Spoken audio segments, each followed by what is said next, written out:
Acompanhe agora a participação dos atletas, o balanço da participação da equipe campeã masculina e feminina do judô de São José dos Campos, dos Joguinhos da Juventude, na cidade de Itapetininga.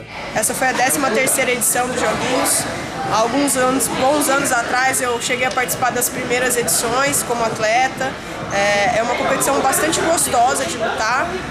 A nata das equipes de base estão representando os Joguinhos, né, lutando pelas suas cidades, e isso fortalece o judô. Isso é muito legal, e é muito legal porque essa criançada aqui sente um pouquinho do clima próximo de uns jogos regionais, de uns jogos abertos. Todo mundo come no mesmo alojamento, então o pessoal já se conhece, alguns de outras cidades, então consegue fazer uma interação bem bacana.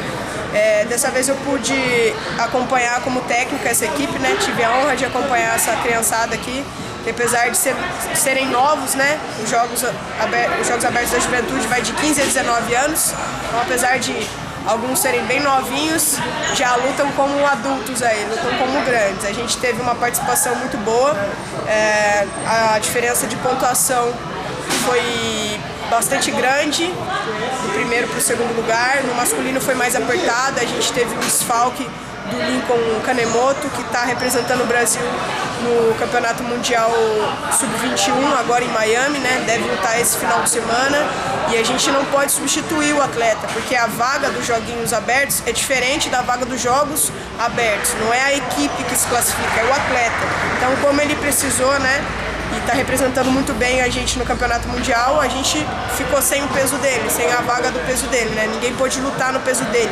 E ele lutou o peso e o absoluto. Então a gente ficou sem essas duas pontuações. E essas duas pontuações foram primordiais na contagem geral.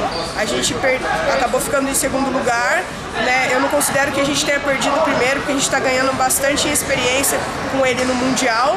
A gente conquistou o segundo lugar com desfalque e fomos para cima de todo mundo. Os meninos foram muito bem, tinham bastante meninos conhecidos de outras competições, e as meninas foram fantásticas, né? Como diz o Sensei Kalazan, são as meninas super poderosas. A gente teve uma diferença de mais de 20 pontos em relação ao segundo colocado. Todas as meninas lutaram muito bem. A gente estava um pouquinho à frente no nível feminino em relação às outras equipes. Isso mostra que o trabalho de base que a gente está fazendo aqui em São José está dando certo, a gente está colhendo os frutos que a gente tem plantado, né, ao longo desses anos. Essa equipe que está aqui é a equipe do Atleta Cidadão, que já está aqui há longos anos, né? Tem alguns aqui que já estão no 3º ou 4º ano de atleta, tem uns até com mais. Então, mostra que o nosso trabalho de base está sendo bem feito.